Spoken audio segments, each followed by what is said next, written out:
no final. Quem são os caboclos na Umbanda?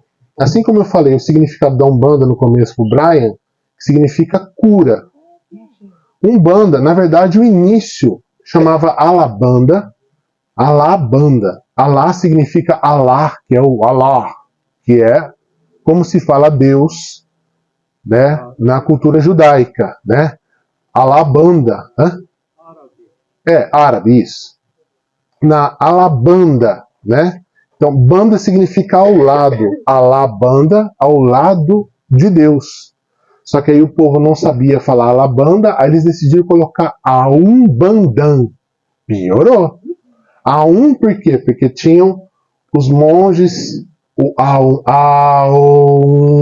quem que estava aqui que viu a oração do Aum, né? Foi bonito também, foi vibracional. Aí ficava Aumbanda, ou seja, a mesma coisa, ao lado de Deus, ao lado do sagrado, ok? Aí depois ficou Umbanda. Umbanda é um termo africano que se traduz como a arte de curar, magia de curar, ok? Quem que fundou a Umbanda? Eles, os caboclos. Foi por causa deles que existe a Umbanda. Foi um menino de 17 anos no Rio de Janeiro que, né, incorporou pela primeira vez o Caboclo das Sete Encruzilhadas num centro de mesa branca, aliás, na Federação Espírita do Rio de Janeiro, né? E ele se intitulou um caboclo. Então, quando ele chegou, quando você tem um lugar lá da Federação Espírita, tem tudo documentado, qualquer um pode ir lá e olhar da onde que eu colho essas informações. Tenham boa sorte. Por quê? Porque é muito complicado ler aquilo lá. É muito difícil. Né? Só a senhora que mexe com, que é advogada, o pessoal que tem mais, consegue ler aquilo lá. Minha Nossa Senhora.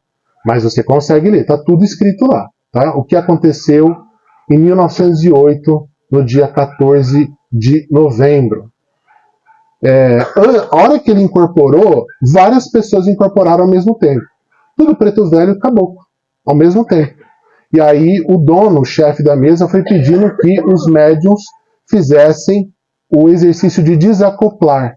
Todos que estavam sentados à mesa, dentro daquela sessão, acoplaram simultaneamente e ele ficou. Só que a hora que pediram para o médium desacoplar, ele se levantou da mesa, uma coisa que não era permitida.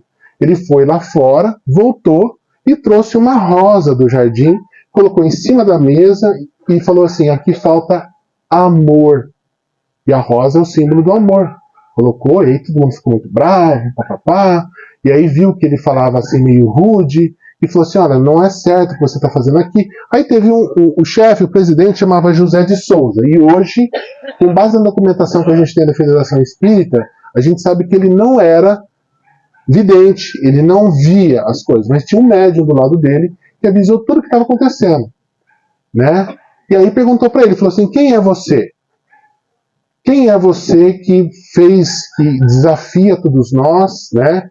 E aí ele falou, qual é o seu nome? Ser rude, né? E aí ele falou, eu sou simplesmente um caboclo brasileiro. Essa foi a frase. Quem conhece de verdade caboclo sabe que eles são direto e reto. Não tem meia pataca. Tá? Você quer escutar uma bronca bem bonita para você levar pro resto da vida, escuta de um caboclo. Eles são ótimos em bronca, né? Eu sou simplesmente um caboclo brasileiro. Nós temos duas definições para isso. A primeira definição, o que é caboclo? Caboclo é a mistura de um branco com um indígena, né? Quando você mistura um índio com um branco, vira um caboclo. E aí diz, ele é misturado, ok? Então vamos lá. Quando uma entidade de luz fala, eu sou um caboclo, sou simplesmente um caboclo brasileiro, nesse momento acontece uma coisa que eu realmente me irritava muito quando eu comecei na Umbanda aos 16, 17 anos. Porque a hora que entrava na linha de caboclo, só vinha índio. Era índio, índio aqui, gritava índio e falava tupiniquim, tupi-guarani, guarani. E eu falava, gente, faz uma linha de índio então. Eu quero ver os caboclos. Que caboclo é uma coisa, índio é outra. Não, isso aí, índio é caboclo. Eu falei, não, então fala bugre. Não, mas é tudo, são índios. Eu falei, não, eu não estou conseguindo entender. E demorou muito para eu entender o significado real de caboclo. Então nós temos dois significados. O primeiro significado é, dentro do tronco linguístico do Tupi-Guarani no Brasil, lá atrás tem uma palavra entre os índios que chama caboque.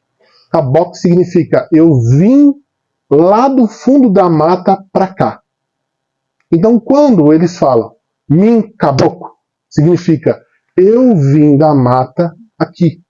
Eu vim da natureza, eu vim do puro, eu vim da essência, eu vim do começo. Então, quem são eles?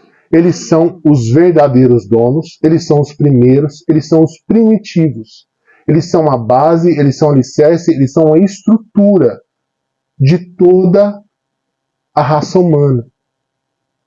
E quando ele fala, eu sou simplesmente um caboclo brasileiro, além do termo caboclo, que fala também, que eles falam caboclo ou cabocá, você pode ver até mesmo quando é uma menininha, fala assim, você é curuminzinha, você é indiazinha? Ela fica brava e fala assim, cabocla. Ela fala. Ela não fala que ela é criança, ela fala que ela é cabocla. Né? Então isso é interessante também. Né? Bom, a partir desse então, a gente pode entender que para eles, quem são os caboclos? São a mistura, não existe mais uma pureza. Não existe alguma coisa única, pura mais. E pior, se no começo do Brasil vieram portugueses e já começaram os caboclos, depois então que veio japonês, árabe, italiano, africano, foi misturando muito. Então quem são os caboclos? É a mistura de todas as raças, de todos os povos. Não é uma coisa pura, é a mistura de tudo. É aquele que é misturado e nascido ali. Ele não é puro da terra, ele não estava ali, ele não é o dali, mas ele é misturado com aqueles outros que vieram para cá e nasceu nessa terra. A nova definição de caboclo me fez entender muita coisa. Uma das primeiras coisas, quando você vai estudar, principalmente, muita gente da mesa branca questiona a Umbanda, porque fala assim, ó, quando você está na mesa branca e você incorpora um espírito, tem que dar a data de nascimento, o nome, a documentação, quem que foi, quem que deixou de ser. E na Umbanda é uma bagunça, não dá para saber quem que é quem. Por quê? Porque eles incorporam a gente que nem a RG CPF tem. Né? Como é que você vai saber se existiu mesmo se é piração da pessoa? Não é mesmo? Você vai estudar, eu vou estudar, tronco da linhagem, Umbanda. E a gente vai entender. Aí eu caí de cara, né? Quando eu tinha mais ou menos uns 23, 24 anos, eu falei, isso aqui é uma bagunça. Por quê? Porque uma das maiores nações, onde tinha mais índios no Brasil, era a nação Tupinambá. Seu Tupinambá, quando vem na aldeia, ele traz na cinta uma cobra. O senhor Tupinambá, ele representa a maior nação indígena brasileira. Não existe mais. Foi completamente dizimada antes de 1700. E aí você vai estudar os Tupinambá, você vai estudar vários troncos indígenas, e aí você vai descobrir uma coisa estranha. Dos milhões de etnias brasileiras, tipo, vamos dizer, de cada 100, 3 etnias usavam pena na cabeça. A maioria não usa nada na cabeça. Não usa cocar. E quando você chega num terreiro, todos os índios têm cocar. E pior, eles são tudo meio misturado. Você vê que tem uns índios ali meio norte-americano, tem uns índios meio, né, tudo de pena, estranho. Eu falei, tá vendo? Os mesa branca tinha razão. Isso aqui virou bagunça. Isso aqui é o quê? Ego do médium, né? E aí eu parei para pensar, falei, não, tem alguma coisa errada. E aí a gente vai estudar mais. E aí a gente descobre que logo depois do início da Umbanda, houve uma mistura, porque por volta de 1930, na época, né, do início ali da ditadura, na época, né, principalmente na época Vargas ali, houve uma perseguição muito grande. Eles criaram um departamento contra religiões espiritistas. Até mesmo Rosa Cruz, Mesa Branca, os maçons foram perseguidos, mortos, sumidos, até hoje. E depois de muita batalha, eles, né, depois teve uma famosa, né, por volta de 1960 a 70, eu não vou lembrar agora a data precisa, houve uma grande reunião que ficou chamada como a Grande Federação Espírita Brasileira, que ficou documentada e é histórico, vocês podem olhar lá. Foi mais de uma semana de reuniões e debates para poder criar uma lei que regulamentasse terreiros de Umbanda no Brasil. E nessa semana lá em Brasília, não houve sequer um dia que tivesse menos de 1.500 pessoas presentes. E é um número, gente, muito expressivo, que mesmo hoje, com ônibus, com tudo, já é difícil você ter durante uma semana 1.200 pessoas presentes numa reunião, um debate acalorado lá em Brasília. Imagina a quantidade, a mobilização que houve no país para criar uma lei protetora da Umbanda, né? E ali, eu não vou entrar nesse mérito, tá?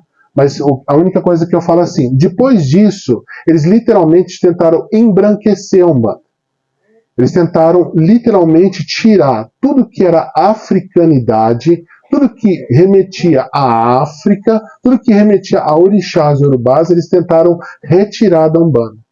Inventaram que a Umbanda, na verdade, veio do Lemuri. Criaram um país, uma nação que nem existe, no culto hindu, no espiritismo, uma coisa louca, para poder realmente embranquecer a Umbanda e permitir que, a partir de então, a política, a ditadura, permitisse que houvesse. E é lógico que teve um monte de perseguição mesmo assim depois. A polícia entrava, quebrava tudo, batia nas pessoas. Fora que tinha o famigerado livrinho. Quem é mais antigo, lembra que tem para você estar num terreiro, você tinha que chegar e assinar um livro de presença. Por que esse livro de presença? Porque a própria polícia pedia. Porque se houvesse alguma coisa, tivesse que fazer, eles tinham que ter o livro para poder ir na casa de cada um que foi, para saber o que está acontecendo, para já colocar no pau de arara lá. Então, realmente, foi uma perseguição muito grande. E nessa época, quem mais manteve a Umbanda viva foi o famoso Tata Tancredo. Tata Tancredo, quando fala Tata, significa o mais velho. Tata Tancredo, ele foi um dos precursores para manter a Umbanda literalmente africana.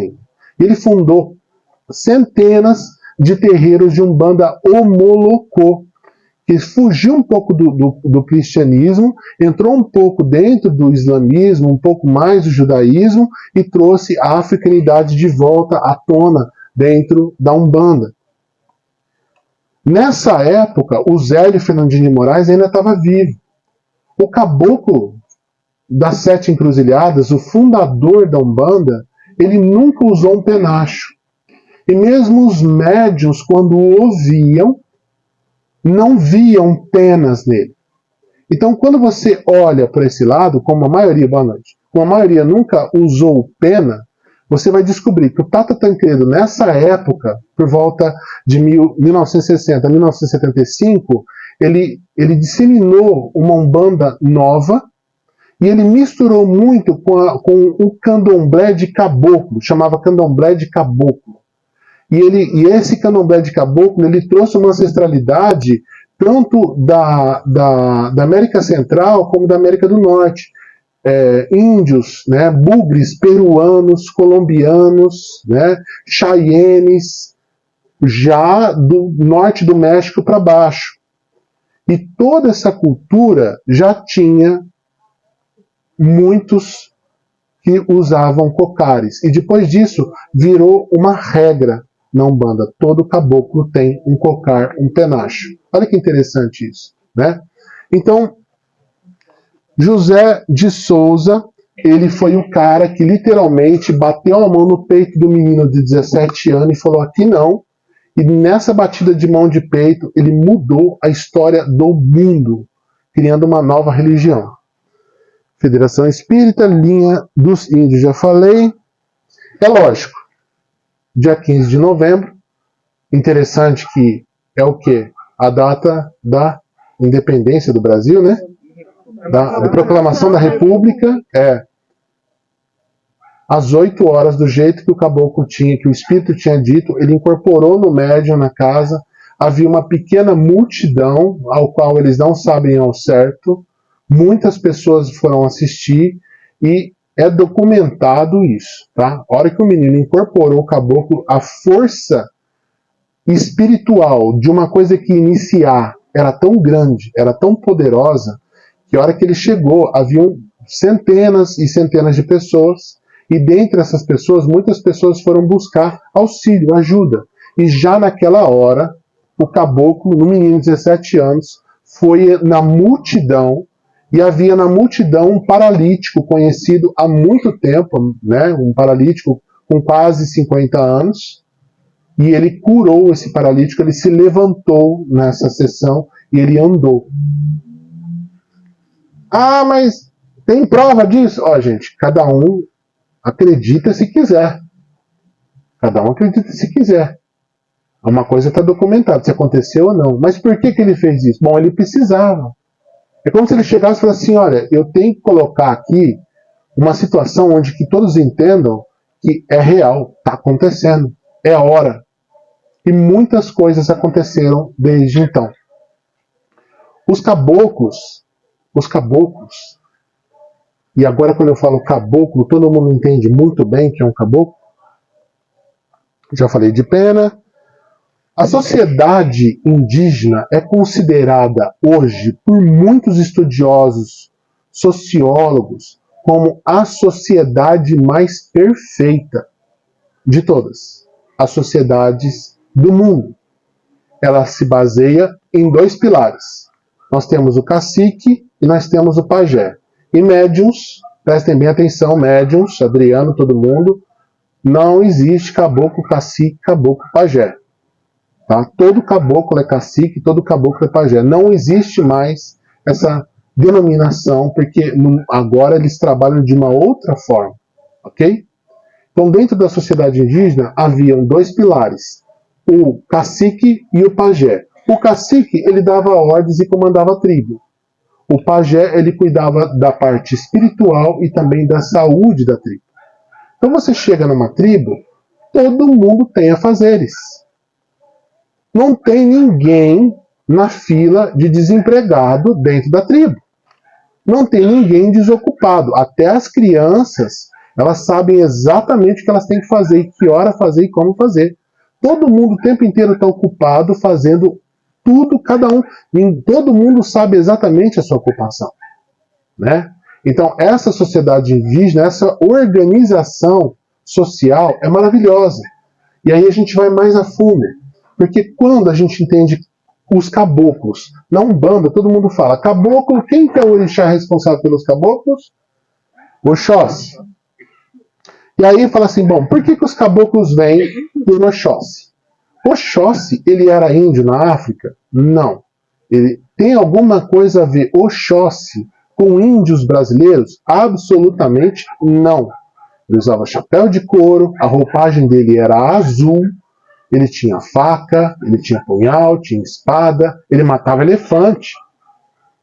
Oxóssi não tem nada a ver com o povo indígena brasileiro. Mas por que então que os caboclos se associam a Oxóssi? Mesmo o caboclo das 7 encruzilhadas, quando ele chegou, perguntaram para ele, escuta, se você é das 7 encruzilhadas, e o Zé não trabalhava com Exu na época, demorou-se mais ou menos de 20 a 30 anos depois da fundação da Umbanda para começar uma linha de Exus dentro da Umbanda. Eles não trabalhavam porque eles não tinham medo.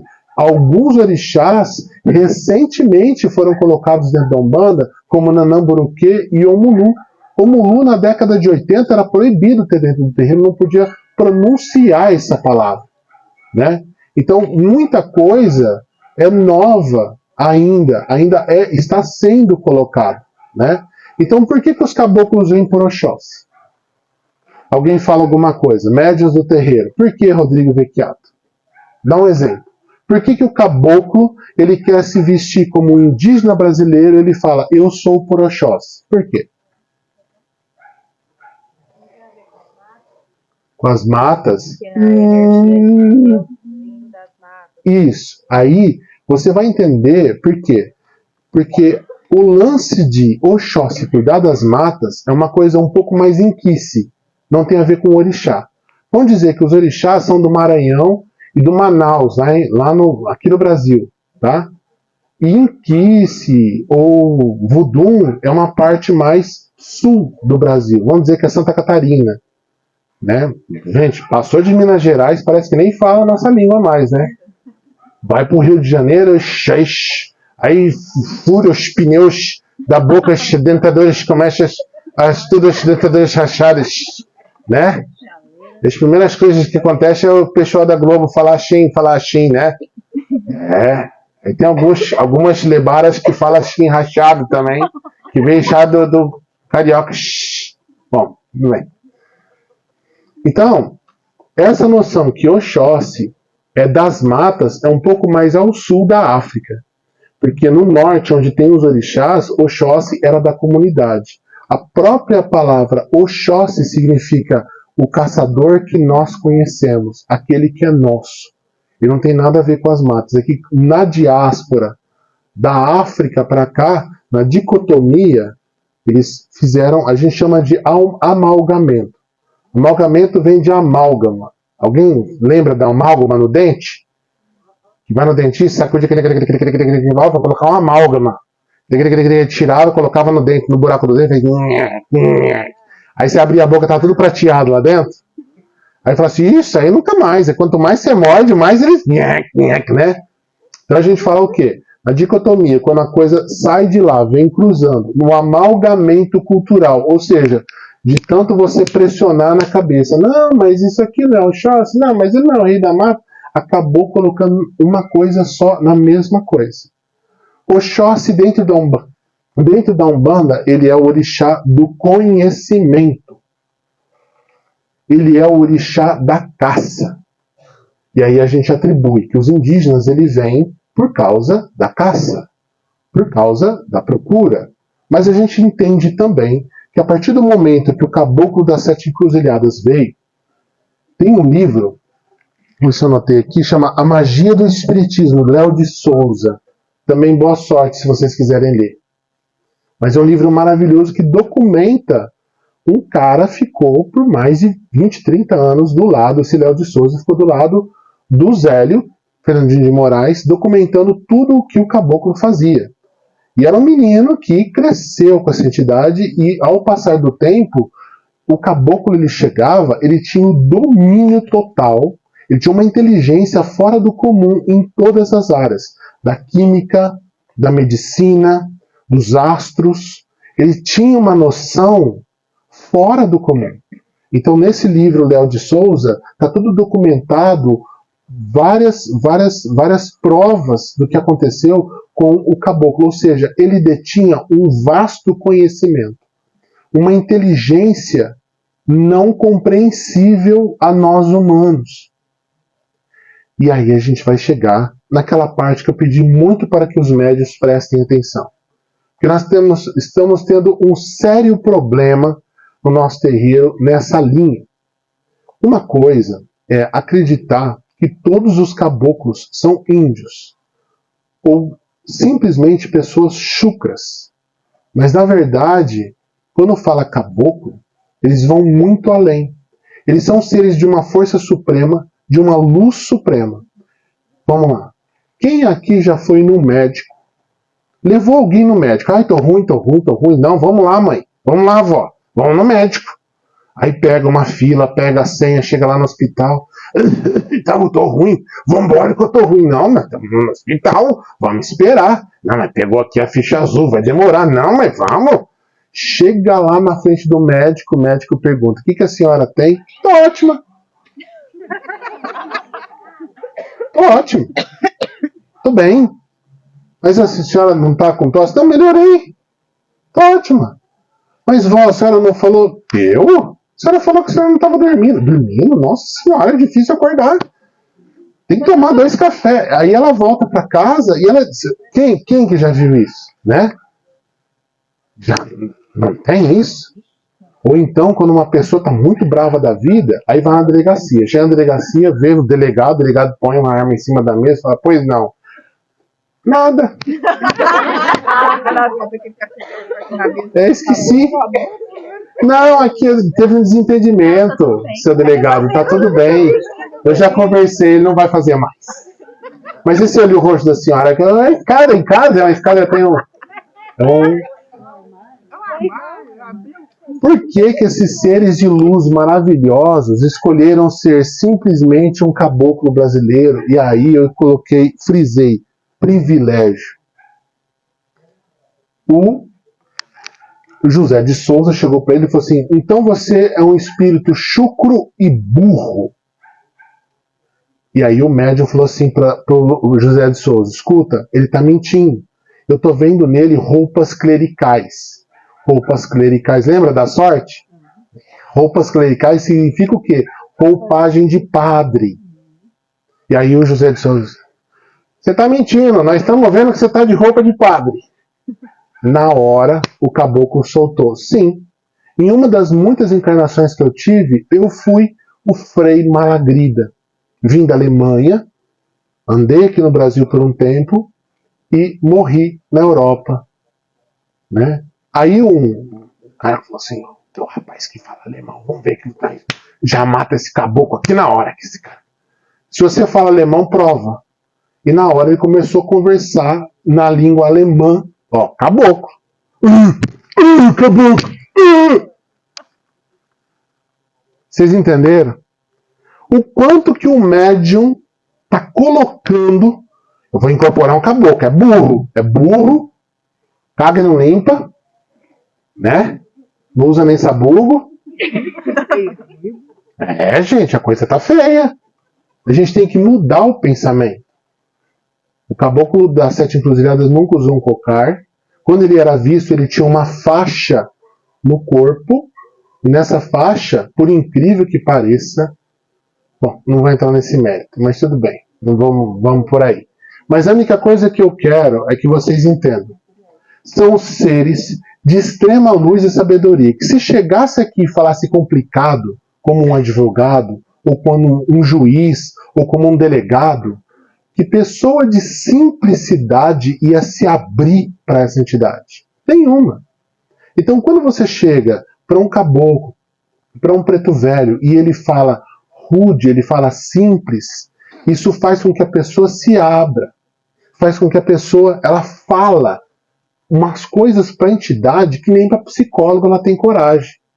Ela revela lados dela que nem na frente do espelho ela tem coragem de falar. E muitas vezes ela fala coisas que, a hora que ela sai do terreiro, ela chega para mim e fala assim, eu conversei um negócio com o caboclo. Mas o que você conversou? Então, ele falou tudo. Mas o que ele falou? Então, a pessoa não consegue lembrar. Não consegue lembrar as palavras que a entidade falou e mal consegue lembrar aquilo que falou para a entidade. Por quê? Porque é um momento mágico de comunicação. Os caboclos são a origem, a essência, a simplicidade. Eles são o pequeno, o reles, aquilo que o menos que você usa. Quando eu fundei aqui o caboclo da cobra coral, que é o patrono da Tenda Caridade Sagrada, chegou para mim e disse assim, eu falei para ele, escuta, como é que eu vou atender essas pessoas no meio da pandemia? É só um meio de mato, não tem nem cadeira para as pessoas sentarem aqui. Ele falou, usa o que você tem aqui agora, só. Mais para frente as coisas vão acontecendo.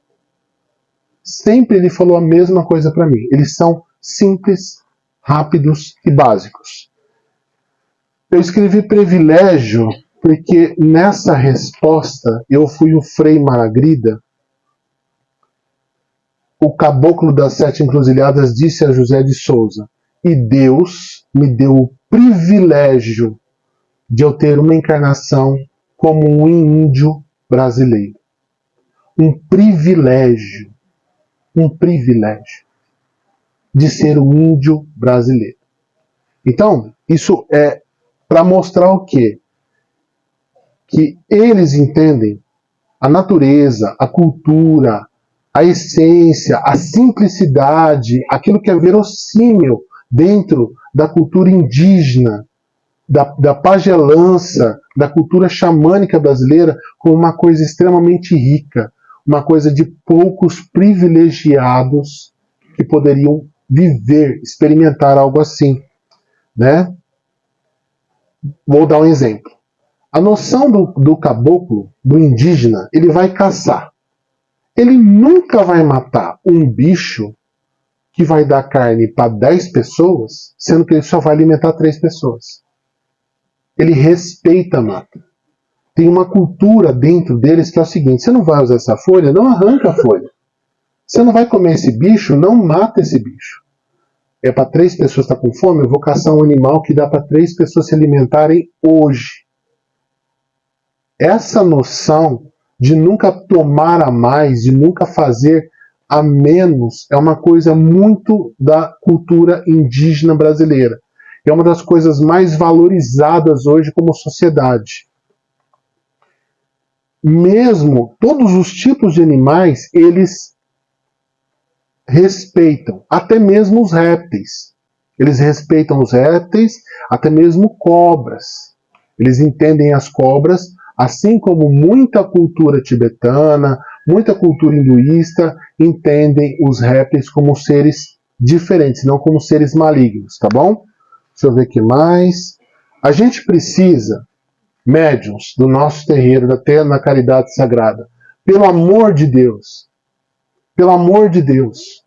todos vocês, chega de colocar os nossos caboclos como seres pequenos, ignorantes, índios, burros, chucros. Porque isso começou há 120 anos atrás, com José de Souza. E, infelizmente, continua até hoje. Os médiuns de Umbanda continuam colocando na sua corporeidade, no seu acoplamento, muito mais uma pessoa burra e ignorante do que um mestre ascensionado, alguém que tem a força e o dom de falar línguas, de entender celularmente, atomicamente, quimicamente, cosmicamente do universo, de um ponto de visão inacessível a nós.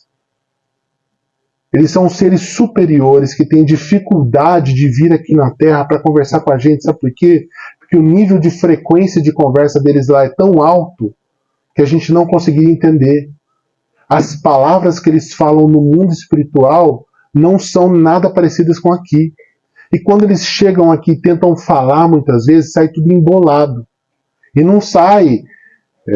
Ei, carai, show da glória! Não vai sair isso, né? Não vai sair Shabralakashanda Shurya, não é isso. É que às vezes eles falam enrolado, por quê? Porque estão acostumados a falar numa frequência, numa inteligência, que para falar no nosso nível, eles não conseguem. E aí eles têm que usar uma linguagem simplificada, clara e nítida. Eles são diretos e retos. Quando a gente fala de caboclo, a gente entende que eles são muito sucintos, rápidos para resolver o problema. Todo médium fala, eles são muito práticos. Não é que eles são práticos, é que para eles é pequeno. É uma coisa simples para eles. Para a gente que é complicado demais. Então, quando você está com algum problema, e você vai num caboclo, você, doutor, o caboclo, então, tá lá em pé lá, você imagina, é quase uma imagem de loja de macumba lá parada, assim, né? Muito próprio médium coloca, né? Então, caboclo, tô com uma dor no braço aqui, ó, que nada cura. Fui nos médicos, tô tomando um remédio, ele olha, fala alguma coisa para você fazer, ele põe o dedo assim, ó. Na hora até dói um pouquinho. No outro dia, passou a dor. Aí fala assim, não foi o caboclo. Foi a sorte, eu fui lá, não foi ele. Né? Tem o pessoal, imagina, que eu gastei 600 reais de médico, fui num terreirinho de macumba, ele pôs o dedão na minha omoplata aqui, curou. Não foi. Deu, né? A minha fé me curou. Então, tem tudo isso. Então, é interessante você observar desse lado, que os seres que a gente está trazendo em Terra são extremamente poderosos, extremamente inteligentes. Tudo que for extremo são eles. E tanto que quando a gente incorpora eles, o que a gente sente é uma força descomunal. E a gente tenta traduzir essa força para o lado físico, às vezes. Parece que ele vai explodir a musculatura, parece que vai deslocar o ombro, muitas vezes. Eles vão falar, parece que você quer gritar. É uma coisa descomunal a energia que eles têm. Por quê? Porque é uma frequência muito alta. Então, nós estamos tendo médiuns do terreiro. Nós estamos tendo dificuldades de trazer os caboclos em terra. Eles não estão encontrando nos médiuns da nossa corrente, assim como em muitos terreiros os caboclos não atendem, é porque eles observam que a corrente não está preparada, não tem o axé necessário para que eles tragam o aporte espiritual que eles tanto precisam. No começo da linha dos caboclos dentro da Tenda Caridade Sagrada, o que eles fizeram? Eles ensinaram que eles transcendiam. Eles faziam ons, eles faziam mantras, eles faziam vibrações, eles ensinavam a gente mudras novos. Só que a partir do momento que a gente começou a migrar para atender as pessoas, virou tudo ignorante de novo. E aí eles se afastam. Por quê? Não tem como trabalhar ali. Eles não deixam. Eles não permitem que nós façamos, falemos ou agimos da forma que a gente deveria. Eles nos rotulam demais. Então eu estou dando essa aula hoje de caboclos, tentando desmistificar isso. Tá? Então eu fiz essa colinha, pajé, tudo isso. Alguma pergunta a todos? Médiuns, por favor. Guilherme, Gabriele Carvalho. Não esconde. Não foge. Quem mais? Anthony, alguma pergunta? O Anthony tem sempre pergunta. Você tem alguma pergunta, Anthony? Não? João Roberto? Tem? Então vai, Duda. O nome do livro, A Magia do Espiritismo. O autor chama Léo de Souza. Eu acho que tem. Eu vou dar uma olhada. Se eu acho em PDF, eu jogo no TCS Estudos para todo mundo. Tá bom? Outra pergunta? Outra pergunta? Isso. Ah, não. Menos você. Então vai.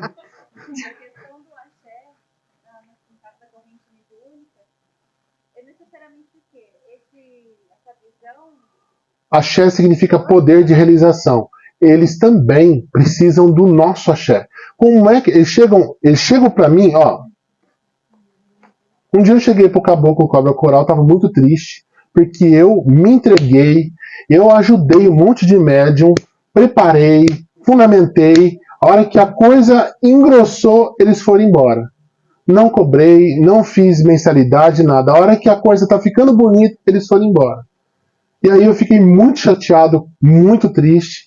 Eu perguntei, escuta, vai chegar uma hora que vai ter muita assistência, muita gente para atender e quase nenhum médium. Eu gostaria de entender como é que eu faço para trazer mais médios no terreiro. Quem que é médium, quem que não é. E geralmente quando eu mando uma mensagem para ele, demora, às vezes horas, às vezes uma semana para ele responder. E naquele dia demorou algumas horas. E ele veio e ele falou assim, ó, todos nós somos médiuns, porém poucos poderão. E foi embora. O que vocês entendem por isso? Eu não entendi para estar vindo. Eu demorei. Eu vou tirar leite dessa pedra. Vou ver o que é.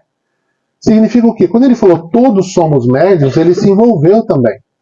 Por quê? Porque o que é ser médium? Um termo cunhado, né, por Allan Kardec. Significa o quê? Medianeiro. Faz a mediação entre mundos. Se nós que somos encarnados somos médiuns, também eles são quando eles incorporam aqui. Então, quando ele disse, todos nós somos médiuns, e ele se colocou encarnado e desencarnado todos juntos. E ele falou, porém poucos poderão. Significa o quê? Todos nós somos médiuns. A partir do momento que a gente veio de outro mundo e está aqui nesse momento, e um dia a gente vai voltar, significa que nós, de estarmos aqui, já somos uma ponte de mediação entre um daqui e outro mundo. Não é mesmo? A diferença é que poucos poderão. Por quê? É que eu faço faculdade. É que eu trabalho à noite. É que eu tenho medo. Mas é que eu não quero. Não, porque eu não incorporo. Não, porque eu vejo as coisas e eu não gosto. Não, porque eu não tenho tempo. Não, porque eu tô cansado. Não, porque a hora que eu ficar bom, eu venho. Não, que eu tô... Poucos podem. Não é questão de desculpa. É que você consegue, você pode, você quer. Essa é a diferença. E aí isso mudou muito a minha cabeça. Então, a partir daquele momento, eu observo eles da mesma forma. Nós temos axé com eles? Temos. E eles têm axé com a gente? Eles têm poder de realização com a nossa corrente? A partir do momento que eu chamo eles, eles falam não. Por quê? Porque a gente não está sentindo o axé necessário para chegar nesse terreno. Não dói? Rapaz, doeu em mim. E eu falei, Senhor, Senhor, Caboclo, por favor, o que eu tenho que fazer para mudar essa situação? Ele falou assim, muda a situação. Só. E o que eu fiz? Vou começar a fazer aulas de caboclos, para tentar desmistificar, desbloquear, trazer à luz. Se existe uma Umbanda e ela foi montada e ela tem força, tanto no mundo físico como espiritual, rompendo, ela tem 120 anos e ela está existindo, está começando agora e tem tanta força, mesmo numa cidade que nem Bebedouro, que é complicada, que é uma cidade um pouco mais idosa, que tem muitos evangélicos, muitos católicos, ainda assim ela tem uma força descomunal, onde a gente está aqui aberto há 2, 3 anos, a gente já tem 1.700 pessoas cadastradas no TCS, significa o quê? Que tem uma força. Que ela tem força. E quem que traz essa força? Os caboclos. Então você perguntou, o que quer dizer o axé para os caboclos quanto à nossa corrente? O axé é o poder de realização. Será que eles têm poder de realização com a nossa corrente? Eles falaram nítido. Não. Por quê? Porque a gente está com a cabeça ainda colocando eles como chucros e não como seres de extrema luz e poder, de uma hierarquia espiritual superior. Porém, em homenagem à religião brasileira, eles se vestem, eles trazem consigo uma roupagem de um índio, de um indígena, nativo brasileiro. Porém, ali atrás, ali dentro, ele traz consigo a evolução máxima. A evolução máxima. Porque quer o quê? Como é que vai chegar você? Vai chegar aquele ser de luz enorme e falar, Jesus me mandou aqui para ajudar todos vocês. Todo mundo sai correndo. Todo mundo sai correndo. E é interessante que quando eu falo assim, vai ter chuva, vai ter alguma coisa, todo mundo vem. Agora, vai ter um preto velho, mestre, sábio, hindu, ninguém vem. E vai falar um monte de coisa. Então, cada linha fala uma coisa. E os caboclos são, por eles saberem disso, por isso que eles são retos, certeiros, rápidos, decididos. É sim, é não. Não, que no relacionamento larga. Não, mas eu gosto dele, então fica. Então, mas não tá dando certo. Larga. Então, mas é que eu tô casado há 30 anos. Então fica. Então, mas é que eu quero que ele muda. Não se muda outra pessoa, é contra a lei do livre-arbítrio. Você está errada. Próximo. E aí você sai assim, fala assim, mas não falou o que eu queria. O quê? Que tem que mudar o mundo para ficar na minha zona de conforto e ficar de boa. Né? As pessoas acreditam nisso. Né? Então, se você vai numa religião em que você acredita que ali o mundo vai mudar para que você fique numa zona de conforto, sai dali correndo. Se você tem que ir numa escola, numa faculdade ou numa sociedade religiosa, quando você vai lá evoluir, aprender, expandir a consciência e mudar a sua forma de ver e entender o mundo. Você vai num lugar que te deixa com medo, com cagaço, mais pobre, fudido e ferrado, sai dali. Se Deus te ameaça, então, manda para PQP. Não é um lugar que presta. Não, se você não fizer tal coisa, você vai morrer. Que não sei o que. Isso é desculpa. Não existe. Isso não é religião, isso não é Deus. Se Deus é amor, ele não ameaça. Não é mesmo? Então, esse é o problema, né? O que mais, gente? Priscila, respondi?